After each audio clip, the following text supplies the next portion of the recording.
तो तकनीकी और आधुनिकता, इनका शिक्षा से विरोध नहीं है। जैसे जैसे मनुष्य का ज्ञान बढ़ता है, नई तकनीक आती है, उसको आने से कोई रोक नहीं सकता।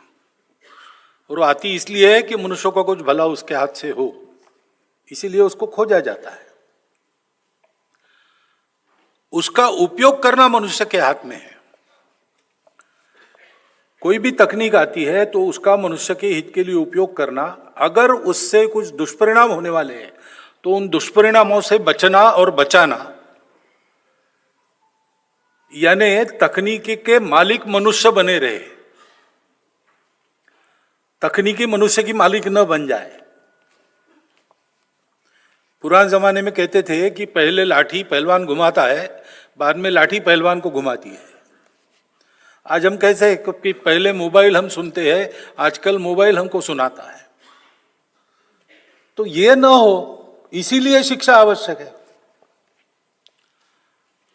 अशिक्षित हाथ में पड़ जाए तो सारा ज्ञान का क्या दिशा लेगा बता नहीं सकते, वो ध्वंस हो सकता है। सुशिक्षा यानी केवल लिटरेसी नहीं, एजुकेशन यानी केवल स्कूलिंग, इंफॉर्मेशन क्रैमिंग नहीं, तो मनुष्य सुसंस्कृत बने, मनुष्य वास्तविक मनुष्य बने, इसको शिक्षा कहते हैं। वो शिक्षा मिलती है तो मनुष्य विष का भी उपयोग दवाई के रूप में कैसा करना ये खोज लेता है। ऐसी शिक्षा अपेक्षित है। अपने देश की शिक्षा बहुत पहले लुप्त हो गई, लुप्त की गई। एक नई शिक्षा पद्धति इसलिए लाई गई कि हम लोग सदा विदेशी आक्रमकों के या विदेशी हमारे उस समय जो शासनकर्ता थे, हम उनके गुलाम थे, उनकी गुलामी में हम सदैव बने रहे। इस देश पर उनको राज्य करना था, इस देश का विकास नहीं करना था। और इसलिए सारी जो प्रणालियां उन्होंने बनाई, उसमें हम इस देश पर राज्य कैसा कर सके इसको ध्यान में रखकर उन्होंने बनाया। उन्होंने इस देश को जीता था, इस देश को उनको अपने अधीन रखना था, उसके लिए जो करना है वो उन्होंने किया। लेकिन अब हम स्वतंत्र हो गए तो हमको राज्य चलाना केवल नहीं है, प्रजा पालन करना है। उसकी मानसिकता निर्माण होना, उसके लिए आवश्यक वो सारी जानकारी भूतकाल की भी बच्चों को मिलना, जिससे उसमें ये गौरव पैदा हो सके कि हम भी कुछ है, हम भी कर सकते हैं, हमने करके दिखाया है। ये सब परिवर्तन होना आवश्यक था।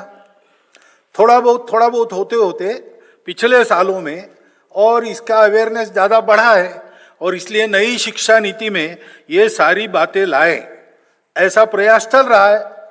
कुछ बातें हो गई ऐसा मैं सुन रहा हूँ, कुछ बातें होने वाली है, लेकिन शिक्षा में ये प्रणाली इस प्रकार बदलना, प्रशासन में भी इस प्रकार की प्रणाली बदलना ये आवश्यक है। तो कुछ परिवर्तन होना चाहिए। सब ऐसा ही है ऐसा मैं नहीं कह रहा हूं।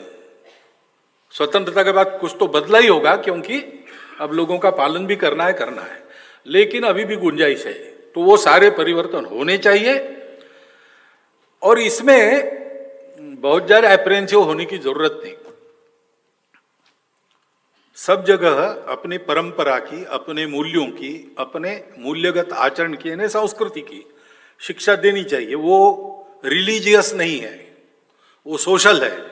हमारे रिलीजन्स अलग अलग हो सकते हैं, सोसाइटी के नाते हम एक है, ये समझकर वो कॉमन है। जैसे माता पिता को सम्मान देना, ये किसी रिलीजन में इसकी मनाही है क्या? बड़ों के सामने नम्रता रखना, अहंकार के अधीन नहीं होना, आदि आदि बातें एक विशेष है और अलग दिखती है। दूसरी जगह दूसरा है, उसके वहां कारण होंगे, उसके कारण होगा वो, मैं उसको खराब नहीं कह रहा हूं, लेकिन अपना अच्छा है। तो ये शिक्षा मिलनी चाहिए, और ये एक तरह से यूनिवर्सल है, बहुत थोड़ा अंतर है।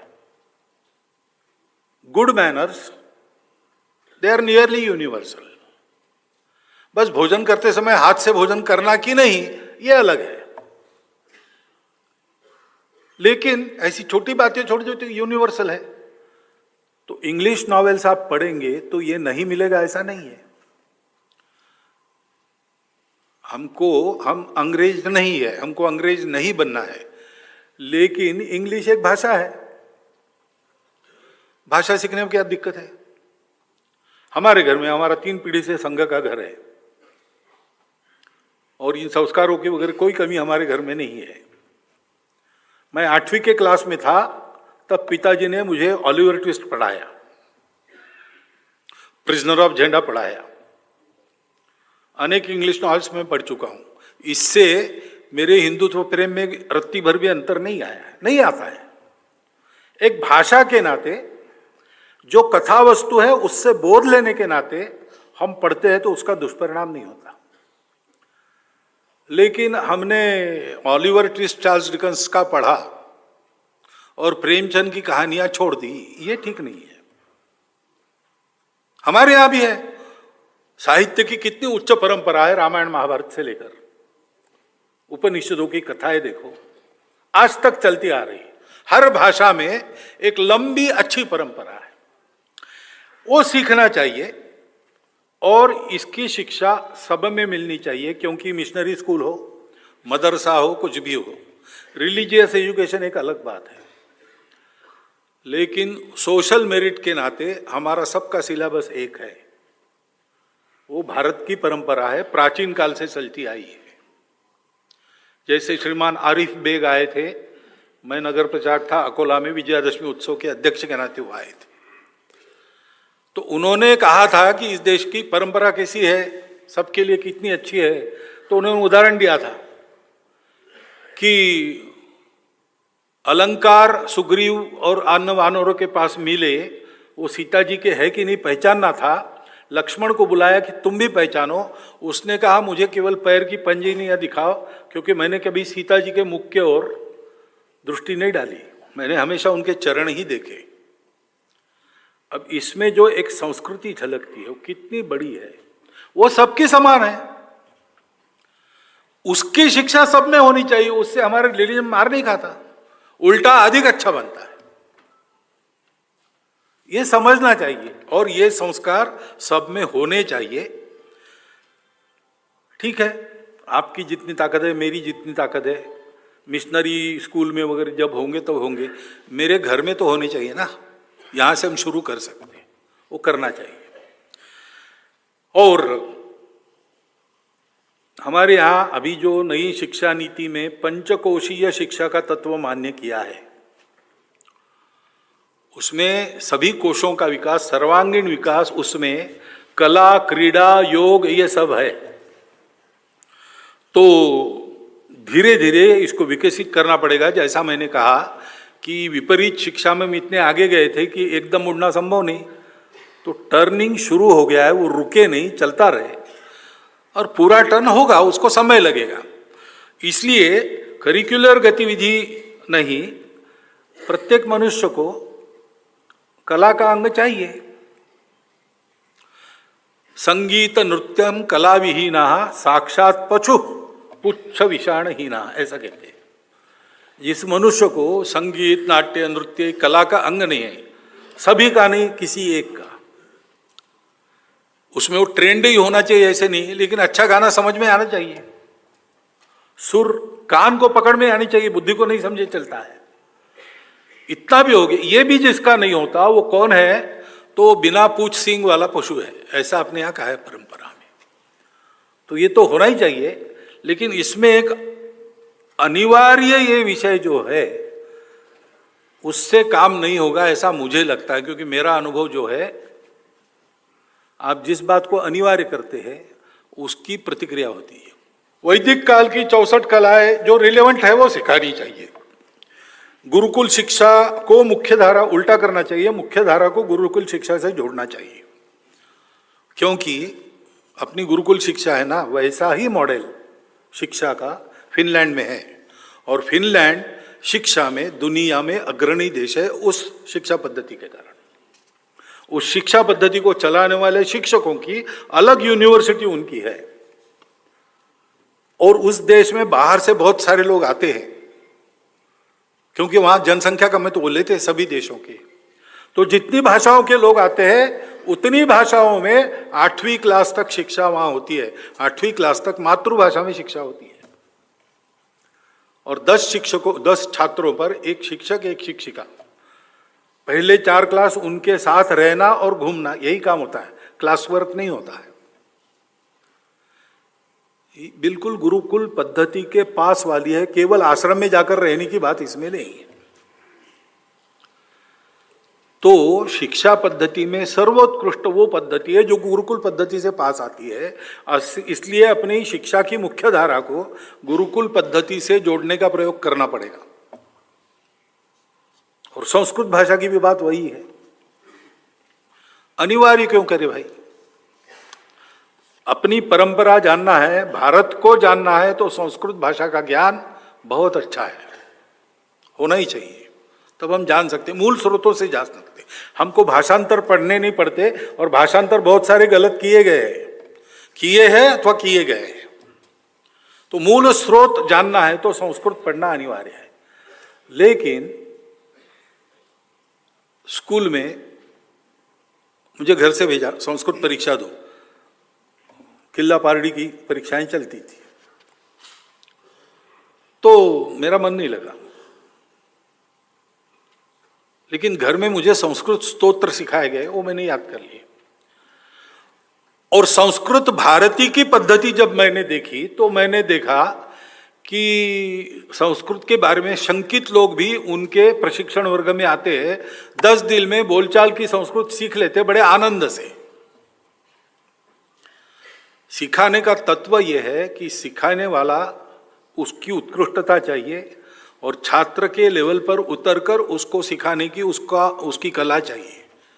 तो वो रस उत्पन्न कर सकता है शिक्षा में, क्योंकि शिक्षा बाहर से देना नहीं है, शिक्षा मनुष्य के अंदर के ज्ञान को प्रस्फुटित करने की कला है। ये सब संस्कृत परंपरा से ही आता है, तो उसका उपयोग करके हम संस्कृत प्रमोट करें, अपने घर में संस्कृत स्तोत्र वगैरह करें। उसकी बारीकियां, उसके कुछ बड़े मनोरंजक है। तक्रम शक्रस्य दुर्लभा, ऐसा एक अंतिम पंक्ति है, यानी मट्ठा इंद्र को भी दुर्लभ है, पीने वाला मट्ठा। उसके पहले 3 प्रश्न है, क्या तक्रम, ऐसा 3 प्रश्न है, उसमें 2 आ गए एकदम। जयंतः कस्य वै सुता कथम विष्णुपदम प्रोक्तम। तो जयंत किसका लड़का है, ये दूसरे नंबर का प्रश्न है। उसके पहले नंबर का प्रश्न है, उसका उत्तर है मट्ठा। हाँ, भोजनांते च किम पेयम, मट्ठा, भोजन के बाद क्या पीना है। जयंतः कस्य वै सुता, इंद्र, जयंत इंद्र का पुत्र है। और कथम विष्णुपदम प्रोक्तम, विष्णुपद कैसा है, दुर्लभा। तो 3 प्रश्न पूछे, अंतिम पंक्ति में 3 उत्तर लिखे, तक्रम शक्रस्य दुर्लभा। उसका भाषण तो होता है मट्ठा इंद्र को दुर्लभ है। अब ये ऐसा बताते तो इंटरेस्ट उत्पन्न होता है। ये सारी बातें होती थी, ये करनी चाहिए, तो अपने आप बच्चे संस्कृत पढ़ेंगे। लेकिन संस्कृत का काम चलाओ ज्ञान कम से कम भारत को समझना चाहने वाले प्रत्येक को होना चाहिए। और सब कुछ संग तय करता है, ये पूर्णतः गलत बात है, ये हो ही नहीं सकता। क्योंकि हम इतने दिनों से, मैं 50 साल से शाखा चला रहा हूं, तो कोई शाखा के बारे में मुझे सलाह दे तो मैं एक्सपर्ट हूं। लेकिन वो राज्य चला रहे अनेक वर्षों से, तो राज्य के बारे में एक्सपर्ट वो है, मेरी एक्सपर्टाइज वो जानता है, उसकी एक्सपर्टाइज मैं जानता हूं। तो इस मामले में सलाह तो दे सकते हैं, सलाह तो दे सकते हैं, क्योंकि देखने से भी सीखते हैं लोग, परंतु डिसीजन तो उस फील्ड में उनका है, इस फील्ड में हमारा है। इसलिए हम तय नहीं करते।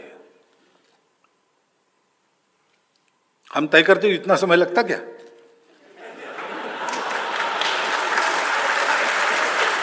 हम नहीं करते, हमको करना नहीं है। टेक योर टाइम, हमको कुछ कहना नहीं।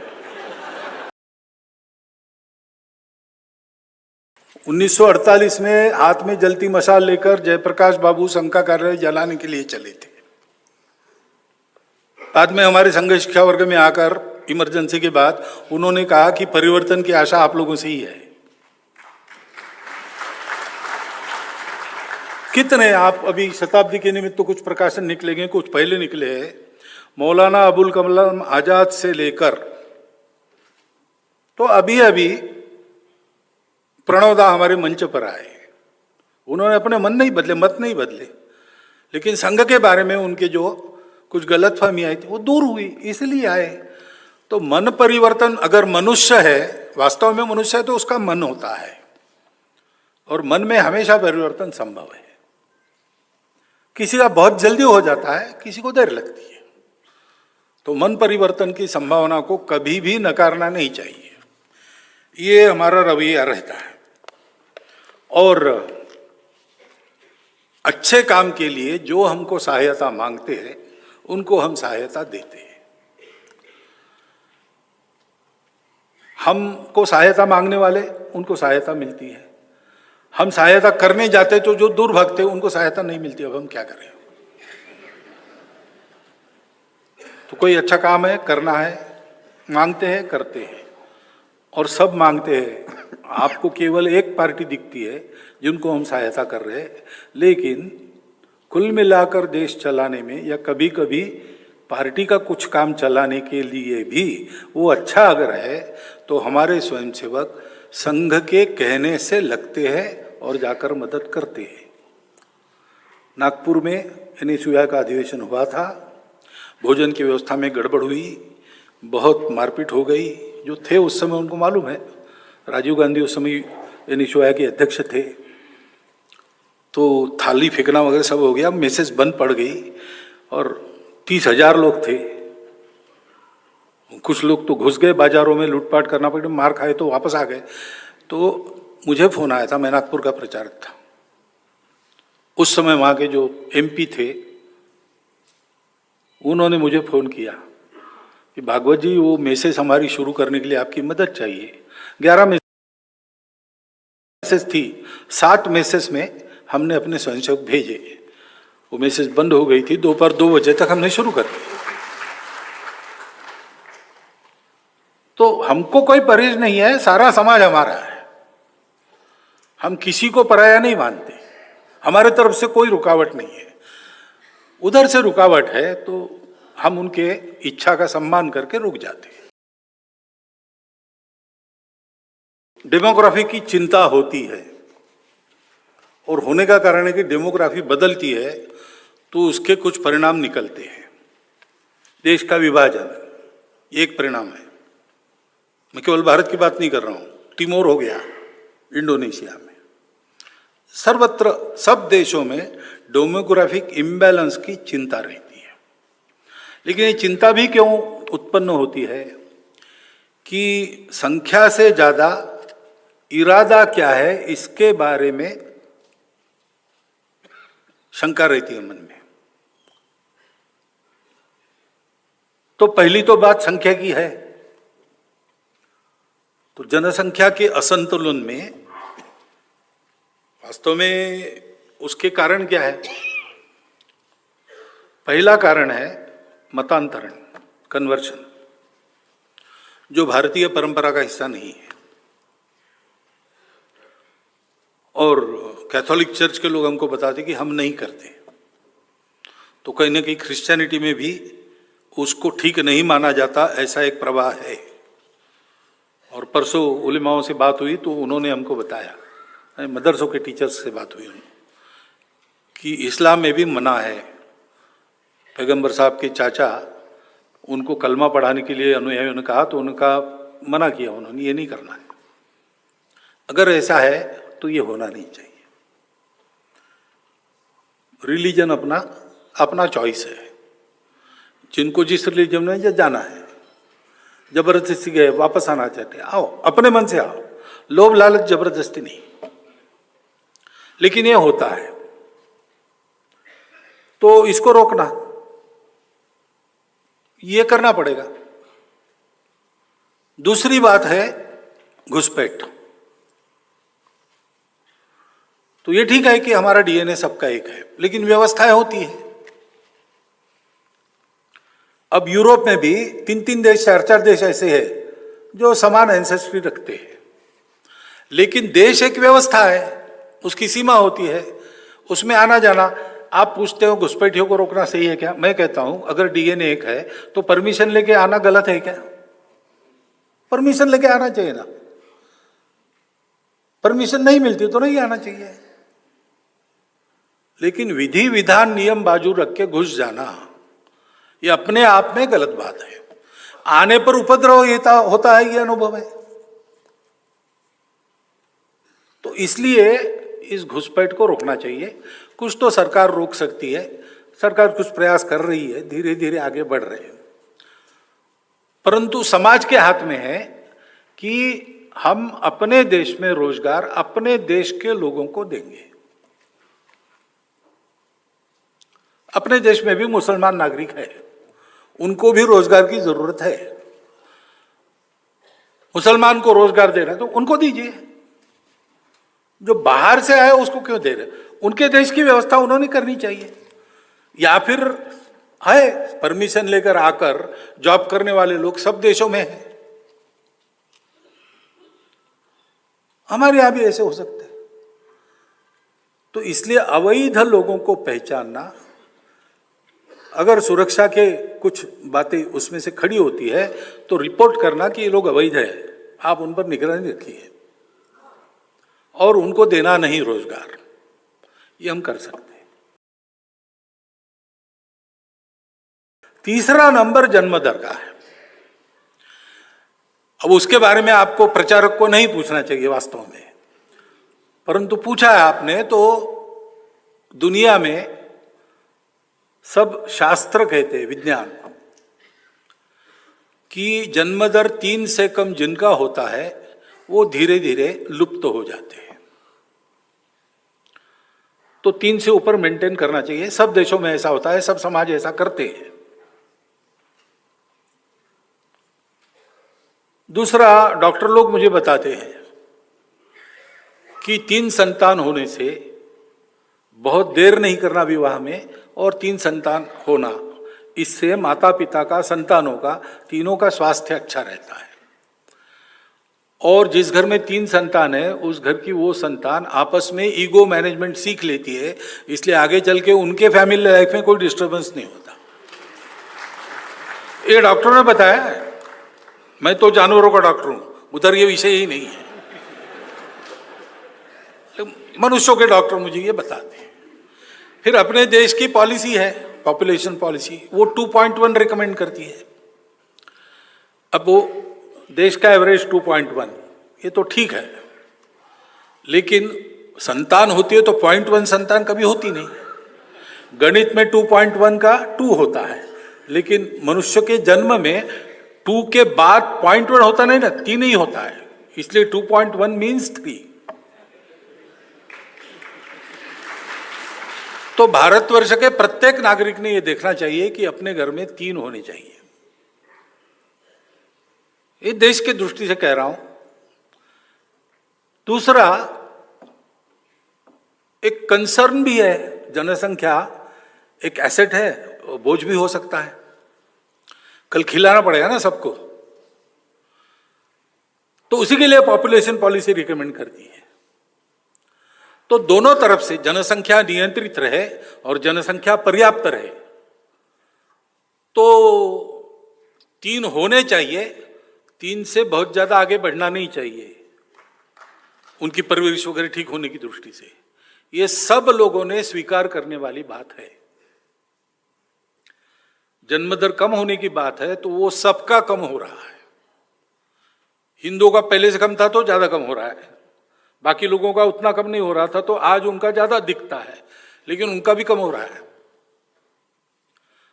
प्रकृति ऐसा करती है, संसाधन कम है, जनसंख्या ज्यादा हुई तो प्रकृति में ऐसा कुछ होता है। तो इसका संदेश लेके सब लोगों ने 3 से कम नहीं करना और 3 से आगे करना, इसके लिए नई पीढ़ी को तैयार करना चाहिए। और जिनके हाथ में अभी भी है उन्होंने ऐसा करना चाहिए, और क्या कह सकते हैं। संघ ने विभाजन का विरोध क्यों नहीं किया, ये क्या जो रॉन्ग इंफॉर्मेशन है। शेषाद्री जी की एक पुस्तक है the tragic story of partition, आप सब लोग पढ़िए।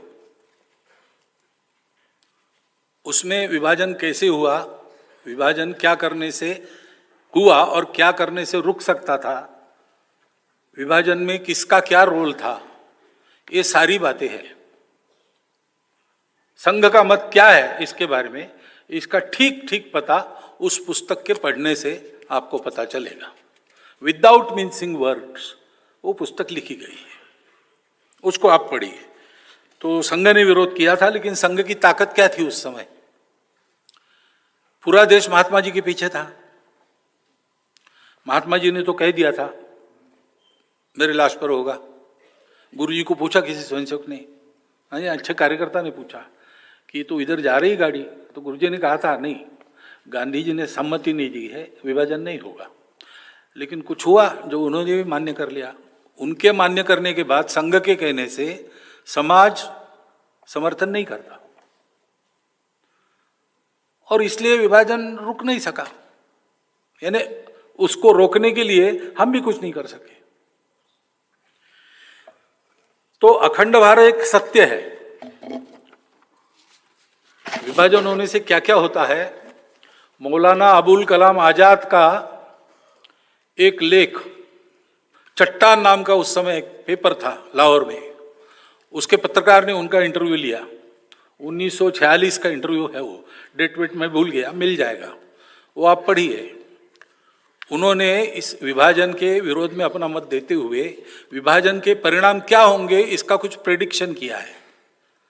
वो अक्षरशः सत्य आज हम देखते हैं। पाकिस्तान की क्या हालत होगी, भारत में मुसलमानों का क्या होगा, ये सब उन्होंने लिखा है। लेकिन उनके जैसे लोगों का नहीं सुना गया। लेकिन भारत अखंड है, ये एक सत्य है, फैक्ट ऑफ लाइफ है। जबरदस्ती उस सत्य को नकार कर जो लोग चल रहे हैं उनका क्या हो रहा है। नहीं, हम एक नहीं, हम अलग है ऐसा मानकर जो अलग हुए, जिस दिन से अलग हुए उस दिन से शुरू कीजिए, अभी इस क्षण तक की हालत देखिए, क्या वो सुखी है? मटेरियली, स्पिरिचुअली नहीं है। क्या इतने सालों में कुछ प्रयास नहीं हुए? बहुत प्रयास हुए, लेकिन उपाय नहीं निकला। क्योंकि उपाय कैसे निकलेगा भाई? मैंने एक हाथ को जबरदस्ती अलग पूरा जकड़ के रखा है तो वो तो सुन्न हो जाएगा ना, मृतप्राय हो जाएगा, क्योंकि जिस जीवंत शरीर का वो अंग है उससे उसका संबंध आपने काट दिया। उपाय एक ही है, संस्कृति से, पूर्वजों से, मातृभूमि से हम एक है ऐसा हम समझे और वैसा व्यवहार चालू किए। अखंड भारत ध्यान में रखना इज नॉट ओनली पॉलिटिकल, क्योंकि अखंड भारत, जब अखंड भारत था तब भी अनेक राजा यहां थे, अनेक राज्य थे, सीमाएं थी, आने जाने की परमिशन लेनी पड़ती थी और पुरातन काल में आपस में कुछ युद्ध लड़ाइयां भी हुई थी। लेकिन पब्लिक नेचर उस देश का, वो उत्तर से दक्षिण, पूरब से पश्चिम बेरोक टोक जाता था, कहीं भी रह के कमाता था, खाता था और इस देश के साथ अपने आप को एकाकार मानता था, इसलिए कर पाता था। वो भावना अगर फिर से आ जाए तो उस समय का पॉलिटिकल इकोनॉमिक डिस्पेशन कोई भी हो, सबकी उन्नति होगी, सब सुखी रहेंगे, सब शांतिपूर्ण वातावरण में रहेंगे और सबके दोस्त बढ़ जाएंगे। तो ये जो अखंडित भारत का दुस्वप्न है, जिस नींद में हमको पड़ रहा है उस नींद से जागना बहुत आवश्यक है, और सोया हुआ आदमी कभी ना कभी जागेगा। इसलिए अखंड भारत है, ये समझकर हमको चलना चाहिए। कि हिंदू शब्द कंटेंट व्यक्त करता है, इसलिए हम आग्रहपूर्वक हिंदू कहेंगे। लेकिन कोई हिंदवी कहता है, कोई भारतीय कहता है, कोई आर्य कहता है, कोई इंडिक कहता है, तो ये सब सिनोनिम्स है, ये हम जानते हैं। वो भी अगर जानते हैं तो उनके इस शब्द के उपयोग को हम मान्यता देते हैं। हम तो इसको सबको समानार्थी मानते हैं। लेकिन जो कंटेंट मैंने बताया, खासकर सांस्कृतिक कंटेंट, पूर्वज परंपरा, उसको व्यक्त करने वाला एक ही शब्द आज है, हिंदू। इसलिए उसका आग्रह हम रखेंगे। आप भारतीय कहेंगे, ठीक बात, आप जानो कि एक ही बात है और उसी शब्द का उपयोग करो। हिंदवी कहना है, कहो, कोई दिक्कत नहीं। हम शब्दों के झगड़े में हम नहीं पड़ते, हमारा मतलब कंटेंट से है। वो कंटेंट आप समझ लीजिए, तो शब्दों के उपयोग में हमको कुछ ये नहीं है। और इन शब्दों के कारण ही हिंदू मुस्लिम ऐसा आ गया। हिंदू मुस्लिम एकता वगैरह, मेरे मन में आता है कि जो अलग है उनको एक करने के लिए एकता की बात, जो एक ही है उनकी क्या एकता करना है? क्या बदला है? क्यों पूजा बदली है और क्या बदला है? लेकिन जो डर भर दिया गया कि भाई ये लोग रहेंगे तो क्या होगा बता नहीं सकते। हाँ, इतनी लड़ाई हुई, इतने अत्याचार हुए, इतने कत्लेआम हुए, देश भी टूटा, सावधान रहो। एक तरफ ये, दूसरी तरफ अरे भाई ये हिंदुओं के साथ जाएंगे तो तुम्हारा इस्लाम चला जाएगा, तुम अलग हो, अलग रहो, अलग मांगो, नहीं तो तुम्हारी कोई आइडेंटिटी नहीं है। गलत बात है भाई। उस मौलाना अबुल कलाम आजाद के इंटरव्यू में है, रिलीजन बदलने से कौम नहीं बदलती। और मुझे अरशद मदनी साहब ने बताया था कि उनके चाचा ने भी ये बात कही थी। तो हमारे आइडेंटिटी तो एक ही है, हम हिंदू है, हम भारतीय है, हम हिंदवी है, जो भी आपको कहना है, वो एक आइडेंटिटी है। वो हमारी संस्कृति को, मातृभूमि को और पूर्वजों को, परंपरा को बताती है। ये जब भूल जाते हैं तब 70 वर्ष के बाद भी इस अविश्वास के कारण, एक तरफ अविश्वास है हिंदुओं में उनकी दुर्बलता के कारण, उनको ये कॉन्फिडेंस नहीं है कि ठीक है भाई है मुसलमान लोग, लेकिन अपने ये क्या है, पूजा बदली ना, हमारी संस्कृति में तो जाकी रहे भावना जैसी, प्रभु मुहूर्त दिन देखी तैसी, तो हम अब संगठित है अब साथ चलाएंगे, साथ चलेंगे। और उधर कॉन्फिडेंस नहीं है, इनके साथ चलेंगे तो हमारा इस्लाम बचेगा कि नहीं बचेगा। क्योंकि स्पिरिचुअलिटी भूल गए, अपनी शक्ति को भूल गए। एक जगह शक्ति जागरण करना आवश्यक है, समाज का संगठन करना आवश्यक है, दूसरी जगह ये गलतफहमी हटानी आवश्यक है। भाई पहले दिन इस्लाम भारत में आया तब से आज तक इस्लाम यहाँ है और रहेगा। ये मैंने भी पिछले बार भी कहा था, इस्लाम नहीं रहेगा ऐसे सोचने वाला हिंदू सोच का नहीं है, हिंदू सोच ऐसी है नहीं। दोनों जगह ये कॉन्फिडेंस बने तब ये संघर्ष खत्म होंगे। तो पहले ये मानना होगा कि हम सब लोग एक है, हमारी भाषाएं अलग है, जाति पाति अलग है, पूजा अलग है, ये सब है, विशिष्टताएं हैं हमारी, लेकिन सबसे ऊपर ये हमारा राष्ट्र है, सबसे ऊपर ये हमारा देश है, हमारा समाज है, हमारी संस्कृति है, और वो अलग अलग नहीं है। We are not a federation of communities और societies, we are one people, we the people.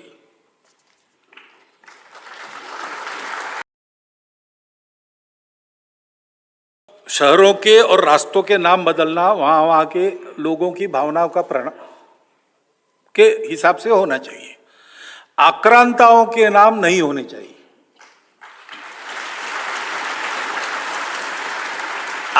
आप ये समझकर तालियां मत बजाओ कि मैंने मुसलमानों के नाम नहीं होने चाहिए ऐसा कहा है, ऐसा नहीं कहा है मैंने। आक्रांताओं के मत करो, लेकिन शहीद हवालदार अब्दुल हमीद नाम होना चाहिए, डॉक्टर अब्दुल कलाम नाम होना चाहिए। ये प्रश्न किसका क्या रिलीजन है इसका नहीं है, कौन देशभक्त है कौन नहीं है उसका है। हमको प्रेरणा किससे मिलती है? जितनी रामप्रसाद बिस्मिल से मिलती है उतनी अशफाक उल्लाह खान से भी मिलती है,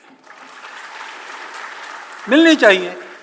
क्योंकि पूजा पद्धति, खान पान, रीति रिवाज के भेद ये हमारी संस्कृति में भेद के नाते नहीं स्वीकार करते, वो विशिष्टताएं है, ये मान्य किया जाता है, इसलिए उसका सम्मान भी किया जाता है, उसका स्वीकार भी किया जाता है। परंतु देश के नाते हम एक है, समाज के नाते हम एक है। तो झगड़े जो हुए ऐतिहासिक पृष्ठभूमि के कारण धीरे धीरे इनको समाप्त करना पड़ेगा। तो राष्ट्रों का नाम बदलना, इसमें मुसलमान विरोध नहीं है, और राष्ट्रों का नाम बदलना इसमें आक्रामकों को छोड़कर बाकी सब स्वीकार है, ये ध्यान रखना। तो जातिवाद तो रुकावट है, किसी भी बात का वाद होता है तो वो रुकावट ही बनता है किसी भी बात में। ये जो जाति और वर्ण नाम की चीज है वो कभी व्यवस्था थी, आज वो व्यवस्था है नहीं, वो अव्यवस्था बन गई है। और जाति और वर्ण व्यवस्था के नाम पर जाति और वर्णों के अभिमान अपना खेल खेल रहे हैं। वास्तव में एक काल सुसंगत नई व्यवस्था, नया रूप लेकर कोई आनी चाहिए जो शोषण मुक्त और समता युक्त रहे, इसकी आवश्यकता है। तो जो आउट ऑफ डेट है, कालबाह्य है, वो जाने वाला है, उसकी बहुत चिंता करने की आवश्यकता नहीं। ठीक से जाए, जाते जाते उपद्रव न करे, ये देखना है। व्यवस्था तो है नहीं, हमारे मन में वो अहंकार है, मैं इस वर्ण का हूं, मैं इस जाति का हूं, और न्यूनगंड भी है, अरे अरे मैं इस वर्ण का हूं, मैं इस जाति का हूं। ये अहंकार समाप्त होना चाहिए, तो वो न्यूनगंड भी समाप्त होगा। व्यवहार होना चाहिए। कल मैंने बताया समरसता के लिए करना क्या है, जाना आना शुरू हो जाए भाई, घर में उठना बैठना एक स्वाभाविक व्यवहार हो, भाषण होने की जरूरत नहीं है।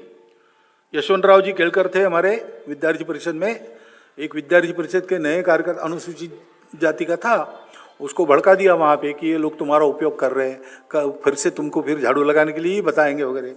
तो वो तिलमिला गया और भरी दोपहर उनके घर गया प्रश्न पूछने के लिए।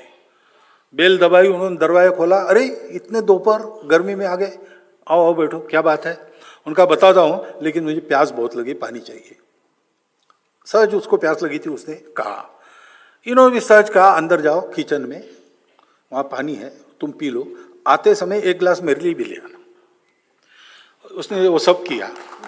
बाद में इन्होंने पूछा कैसे आए थे, तो बोले कुछ नहीं, काम हो गया। इस प्रकार का व्यवहार चाहिए। अपने भाषण में, बुद्धि में, तर्क में नहीं रहा तो भी चलेगा, लेकिन जो भी आपको दिखता है वहां होता है, इन स्पाइट ऑफ दैट ये अपनापन जाना वहां तक, हृदय का हृदय से स्पर्श हो, इस प्रकार का सहज स्वाभाविक व्यवहार होना, इसकी आवश्यकता है। ये होता है तो सारी बातें होती है। स्वयं से के प्रयत्न कर रहे, लेकिन धीरे धीरे अब इतने डीप रूटेड है सारी बातें, तो उखड़ने में और जो प्रयास चल रहे उसका इम्पैक्ट दिखने में समय लगेगा। फिर देश अपना इतना विस्तृत है, और आजकल मीडिया तो रीजनल हो गया, तो इधर जो हो रहा है उसकी खबर उधर नहीं होती, इसलिए अच्छी बातों का भी इम्पैक्ट कम होता है। कभी कभी जो जाना नहीं चाहिए सर्वदूर वो जाता है, लेकिन जो सर्वदूर जाना चाहिए पॉजिटिव न्यूज, उसमें कमी है। अभी आप में ही एक निमंत्रित सज्जन बैठे, वो संघ के स्वयंसेवक है, वो भोपाल गए, गणेश उत्सव, कल गणेश चतुर्थी थी, उन्होंने, उनके पास चंदा मांगने के लिए लोग आए, उन्होंने कंडीशन डाली कि आप मूर्ति के लिए चंदे की बात कर रहे हैं, पूरी भव्य मूर्ति आप जितनी बोलेंगे उतनी बड़ी मैं खरीद के आपको दूंगा, लेकिन एक शर्त है, इस बस्ती में जितने समाज के लोग हैं उन समाज के सबके लोग, सबके सब लोग पूजा और आरती में साथ में रहे तो मैं करूंगा। और उस बस्ती में उन्होंने ये वातावरण खड़ा किया और वैसे हुआ। ये स्वयंसेवक हमारे ऐसा प्रयास करते हैं और समूह के रूप में भी करते हैं। मंदिर, पानी, स्मशान कहाँ कहाँ भिन्न है। सर्वे हुआ मध्य प्रदेश में, और मध्य प्रदेश में अनेक गांवों में लोगों ने इसको बदल दिया। अनेक गांव अभी करने बाकी है, क्योंकि ये काम जबरदस्ती नहीं होता, लड़के नहीं होता, मन बना के होता है, उसको समय लगता है। पालामूर जिला तेलंगाना का, उसमें ऐसे कई उदाहरण है, मैंने 2 बताए, बाकी जगह नहीं है, ऐसा नहीं है। अभी राम जन्मभूमि के लिए महाराष्ट्र के देहातों में हमारे कार्यकर्ता गए, तो उन्होंने इस प्रकार सारा कार्यक्रम रचित किया कि उस बहाने उस गांव के मंदिर में गांव के सब जाति वर्ग के लोग वो सब एकत्रित हुए 3-4 बार। तो वहां का ये जो दर्शन पर प्रतिबंध था अपने आप ही टूट गया बिना कुछ बोले। हम ये करते हैं, कोई देखे कोई ऐसा इंपैक्ट हमारे काम से हो रहा है क्या? सर्वे करे, और ठीक से सर्वे करे, रिजल्ट छापे। रिजल्ट अच्छे आए तो आप सब लोगों का उत्साह बढ़ेगा। समझो कम आए तो हम लोगों के लिए सोचने की बात रहेगी कि क्या सुधार करें कि रिजल्ट ठीक आए। लेकिन हम कर रहे हैं, और उसका इम्पैक्ट भी जहां कर रहे हैं वहां तो हो रहा, बाकी जगह इसको मालूम होना और ये हवा बनना, इसके लिए थोड़ा आपके तरफ से भी सहयोग आवश्यक है, तब वो हो जाएगा। आरक्षण वगैरह वगैरह ये जो विषय है, ये विषय तभी समझ में आते हैं जब मन में संवेदना हो। हमारे जातिगत आरक्षण पर प्रस्ताव है। पहली बार जब प्रस्ताव हुआ तब जैसा समाज में घमासान चलता है इसको लेकर, वैसा घमासान हमारे यहाँ भी चला। यानी घमासान मारपीट नहीं, लेकिन 2 परस्पर एकदम सिरे से अलग विरोधी मत और उनका विवाद। तो सरसंघ चालक हमारे बाला साहब जी थे उस समय, उन्होंने एक सत्र सारा सुना और फिर उन्होंने कहा कि देखो, 1000 वर्षों से इस जातिगत भेद का दंश जिन्होंने झेला है उनके परिवार में अपना जन्म हुआ है, ऐसी कल्पना करके सोचो और अगले सत्र में बोलो। अगले सत्र में आरक्षण के समर्थन का प्रस्ताव सर्वसहमति से पारित हो गया। ये संवेदना का प्रश्न है, इसमें जमा खर्च, किसको कितना लाभ, तर्क करेंगे आप, तर्क से इसका हल नहीं है। अन्याय हुआ, परिमार्जन होना चाहिए, ये भी एक तर्क है। अन्याय जिन्होंने किया वो तो चले गए, आज तो हम इसको मानते नहीं, हमको क्यों तकलीफ, अब ये भी एक तर्क है। दोनों तर्कों में दम है। इसका क्या, इसका हल ये नहीं है। दीनदयाल जी उपाध्याय ने बताया कि भाई खड्डे में कोई गिरा है और उसको ऊपर निकालना है, तो जो खड्डे में गिरा है वो हाथ ऊपर करेगा, अपने पंजों पर खड़ा रह के ऊंचा होने का प्रयास करेगा, और ऊपर जो है वो नीचे झुक के उसको हाथ देगा, तभी होगा। इसकी आवश्यकता है। ये जो बाहर से वाद विवाद चलते सारे इन विषयों के बारे में, उसमें तर्क चलता है। लेकिन मैं कहता हूं, मैं सार्वजनिक रूप से कहता हूं, युवकों से बात करते हुए करता हूं कि भाई अगर 1000 वर्ष हमारे लोगों ने ये झेला है तो हमारे लोग हैं, उनको ऊपर लाने के लिए अगर 200 वर्ष हमने झेला तो क्या फर्क पड़ेगा। अपने लोगों के लिए कुछ छोड़ना होता है भाई, यही धर्म है ना। परसों धर्म की इसमें उदाहरण दिया मैंने, शिबी राणा ने अपना मांस काट के दिया, तो हम कुछ छोड़ेंगे तब हमारे सब लोगों को मिलेगा, तो इसलिए करो, कुछ बात नहीं, होगा थोड़ा नुकसान। ये जब तक भावना नहीं आती तब इस बात को समझ नहीं सकते।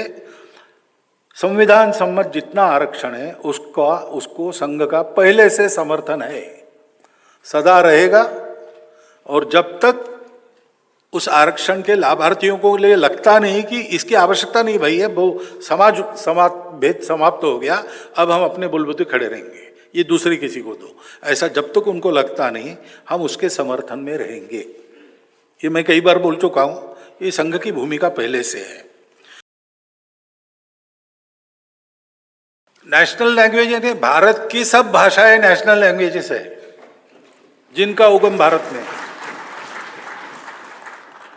एक नेशनल और बाकी क्या है, नहीं, सभी नेशनल लैंग्वेजेस है। इस राष्ट्र के घटक जो भाषा बोलते हैं वो राष्ट्रभाषा है।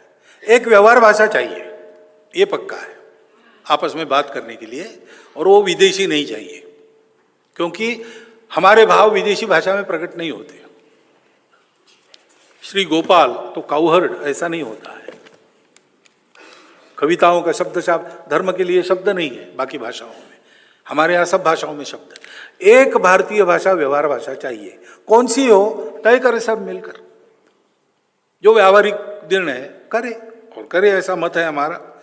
भाषाओं में विवाद करने का कोई मतलब नहीं है, शब्द अलग है, भाव एक ही है सर्वत्र। आप तिरुक्कुरल लीजिए, आप तुकाराम महाराज के अभंग लीजिए, आप रामचरितमानस की चौपाइयाँ, कितने ही समान अर्थ के उसमें काव्यांश है। जो छोटी छोटी व्यावहारिक बातों, आचरण का उपदेश सब में समान है, जो आदर्श रखे गए हैं वो सब में समान है। सब भाषाओं में रामायण है, सब भाषाओं में महाभारत है, पठन होता है सर्वत्र। संतों के नीति वचन जो है सब भाषाओं में समान है। सर्वज्ञ लीजिए, तिरुवल्लुवर लीजिए, उत्तर के सब ऐसे लीजिए। तो इसलिए विवाद क्या करना है भाई भाषा में। हम स्वाभाविक रूप से अपनी मातृभाषा अपने को अच्छी आनी चाहिए। हम जिस प्रदेश में रहते हैं उस प्रदेश की भाषा है वो हमको अच्छी बोलचाल करते बननी चाहिए, और एक व्यवहार भाषा जो होगी वो सीखनी चाहिए। फिर आपकी मर्जी है तो और सही सारी भाषाएं सीखो। भाषा सीखने में कोई भाषा और स्पर्श नहीं होती है। दुनिया की सब भाषा आना एक एसेट है, परंतु ये तीन कम से कम होनी चाहिए, और इसलिए इसमें झगड़ा नहीं करना। सब भाषा हमारी है ऐसा व्यवहार करना। हाँ, विचारों के समय के साथ बदलाव करते हैं। स्थिर विचार हमारे तीन है। व्यक्ति निर्माण से समाज के आचरण में परिवर्तन संभव है, तो हमने करके दिखाया है। दूसरा, समाज को संगठित करो, बाकी सब परिवर्तन अपने आप होते हैं, उल्टा नहीं होता। घोड़े के पीछे गाड़ी होती, गाड़ी के पीछे घोड़ा नहीं होता। पहले समाज बदलना पड़ता है तो व्यवस्थाएं सारी ठीक हो जाती है, क्योंकि चलाने वाले लोग समाज से ही जाते हैं और समाज के वातावरण के दबाव में ही ये सब होता है। उसको करो। और तीसरा विचार, हिंदुस्तान हिंदू राष्ट्र है। इन तीन बातों को छोड़कर संघ में सब बदल सकता है। तो बाकी सब बातों में लचीलापन है हमारे यहां। आंदोलन में संघ जाता नहीं। एकमात्र आंदोलन राम मंदिर था जिसमें हम जुड़े इसलिए उसको आखिर तक ले गए। अब बाकी आंदोलनों में संघ जाएगा नहीं। लेकिन हिंदू मानस में काशी, मथुरा, अयोध्या तीनों का महत्व है। दो जन्मभूमि है, एक निवास स्थान है। तो हिंदू समाज इसका आग्रह करेगा, और संस्कृति और समाज के हिसाब से संघ इस आंदोलन में नहीं जाएगा, लेकिन संघ के स्वयंसेवक जा सकते हैं, वो हिंदू है। लेकिन इन तीन को छोड़कर मैंने कहा है, हर जगह मंदिर मत ढूंढो, हर जगह शिवलिंग मत ढूंढो। मैं अगर ये कह सकता हूं, हिंदू संगठन का प्रमुख, जिसको स्वयंसेवक भी प्रश्न पूछते रहते हैं, तो थोड़ा इतना भी होना चाहिए, चलो भाई तीन की ही बात है ना, ले लो, ये क्यों ना हो। ये भाईचारे के लिए एक बहुत बड़ा कदम आगे होगा। महिलाओं के बारे में बताया मैंने। एक राष्ट्र सेविका समिति 1936 में चली, तब से ये तय है कि वो वहाँ काम करेगी, शाखाएं वहाँ चलाएगी, हम शाखाएं पुरुषों में चलाएंगे, पैरेलल रहेंगे, मिलेंगे नहीं, एक दूसरे की मदद करेंगे। और इसमें कुछ परिवर्तन करना है तो राष्ट्र सेविका समिति को हमको बताना पड़ेगा कि अब बदलो, तब हम बदलेंगे। हम उस वचन का पालन कर रहे हैं। वो जब बताएंगे कि आप भी करो तब हम करेंगे, नहीं तो हम उनकी मदद करेंगे। और उनकी भी अब 10,000 शाखाएं हो गई है, उनकी भी 50 के ऊपर थोड़ी प्रचारिका है, वो भी काम बढ़ रहा है अच्छी तरह से। बाकी सब कामों में पुरुष और महिला मिलकर काम करते हैं, और महिला नेतृत्व भी करती है विविध संगठनों में, संघ के स्वयंसेवकों के द्वारा चलाई हुई गतिविधियों में, संघ के स्वयंसेवकों के द्वारा चलाई हुई संस्थाओं में। सेवा भारती की अध्यक्ष महिला है, ऐसी कई बातें हैं। तो महिला इस रूप में संघ से जुड़ी है। और प्रत्येक स्वयंसेवक का घर संघ का घर होता है, केवल स्वयंसेवक नहीं होता है, तो वो भी महिलाएं जुड़ी है। अनेक महिलाएं हमारी आचार पद्धति हमारे नए मुख्य शिक्षक से ज्यादा अच्छी जानती है, और उसको 2-4 गीत ही पाठ है, इनको 25 गीत पाठ है, कंठ पाठ है, ऐसी अवस्था है। तो जुड़ी है और उनके सपोर्ट से ही हम चल रहे। We cannot ignore them and we don't want to ignore them, we want to organise whole of this society. तो उनका रोल है, अच्छा रोल है। बाकी व्यवस्था में भी ये हो, ऐसी हमारी इच्छा है। 50% महिलाएं हैं, रिप्रेजेंटेशन हो सब जगह। वो संघ में उनकी सहभागिता कम नहीं है, कभी कभी हमारा कान पकड़ के भी वो हमको ठीक करती है। और महिला सब रोल कर सकती, हमारा विश्वास है। स्टेटस के बारे में इक्वल स्टेटस है, परस्पर पूरक है, महिला और पुरुष दोनों मिलकर सृष्टि बनती है। तो इसलिए जो भी कुछ होना है, कुछ होना नहीं है तो अकेले रह सकते, कुछ होना है तो दोनों साथ चाहिए। ये महिलाओं का रोल है, ये महिलाओं का स्टेटस है, ऐसा हम मानते हैं।